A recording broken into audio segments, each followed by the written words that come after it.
আজ আমি খুব গুরুত্বপূর্ণ একটা বিষয় নিয়ে কথা বলবো, কিভাবে আমরা আমাদের ফেসবুক অ্যাকাউন্ট হ্যাক হওয়া থেকে বাঁচাতে পারি। আমাদের অনেকেই জানেন না যে হ্যাকাররা প্রতিদিন হাজার হাজার অ্যাকাউন্ট হ্যাক করার চেষ্টা করে।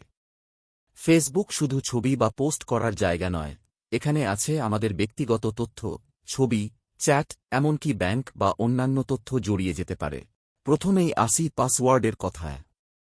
একদম সহজ পাসওয়ার্ড কখনো ব্যবহার করবেন না, যেমন ১,২৩,৪৫৬ পাসওয়ার্ড বা নিজের নাম। চেষ্টা করবেন বড় হাতের অক্ষর, ছোট হাতের অক্ষর, নাম্বার আর স্পেশাল সিম্বল মিশিয়ে পাসওয়ার্ড বানাতে। উদাহরণস্বরূপ রহ ২০২৫, এরকম কিছু। আরেকটা গুরুত্বপূর্ণ বিষয়, একই পাসওয়ার্ড একাধিক জায়গায় ব্যবহার করবেন না। ফেসবুকের জন্য আলাদা, জিমেইলের জন্য আলাদা, ব্যাংকের জন্য আলাদা। এরপর আসি টু ফ্যাক্টর অথেন্টিকেশন, 2FA এর কথায়। ফেসবুকের সেটিংসে গিয়ে এই অপশনটা চালু করলে শুধু পাসওয়ার্ড জানলেই হবে না, হ্যাকারদের আপনার ফোনে আসা কোডও লাগবে। এতে অ্যাকাউন্ট ৯০% বেশি সুরক্ষিত হয়ে যায়। আপনার যদি সামস কোড অথবা অথেন্টিকেটর অ্যাপ থাকে, যেটা সহজ লাগে সেটা ব্যবহার করুন। এবার আসি ফিশিং লিঙ্কের কথায়। অনেক সময় মেসেঞ্জারে বা কমেন্টে লিঙ্ক পাঠানো হয়, যেমন এই ভিডিওটা দেখো, তুমি এখানে ফেমাস হয়েছ।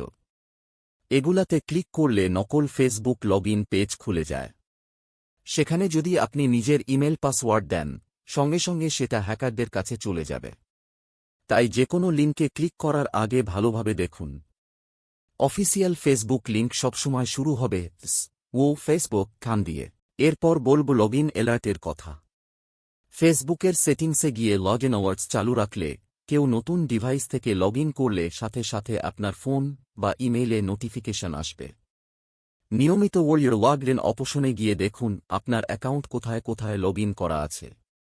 যদি অচেনা কোনো ডিভাইস দেখেন, সাথে সাথে লগ আউট করে পাসওয়ার্ড বদলে ফেলুন।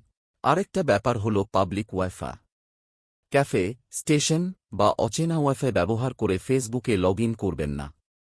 হ্যাকাররা সহজেই সেই নেটওয়ার্ক থেকে আপনার ডেটা কপি করতে পারে। সবসময় চেষ্টা করুন নিজের মোবাইল ডেটা বা সুরক্ষিত নেটওয়ার্ক ব্যবহার করতে। বন্ধুরা, হ্যাকাররা সবসময় সুযোগ খুঁজে থাকে, কিন্তু আমরা যদি সচেতন থাকি, শক্তিশালী পাসওয়ার্ড ব্যবহার করি, টু ফ্যাক্টর অথেন্টিকেশন চালু করি আর সন্দেহজনক লিঙ্ক এড়িয়ে চলি, তাহলে আমাদের ফেসবুক অ্যাকাউন্ট অনেক বেশি নিরাপদ থাকবে। তাই আজ থেকেই এই বিষয়গুলো মেনে চলুন এবং আপনার প্রাইভেসি রক্ষা করুন। ধন্যবাদ।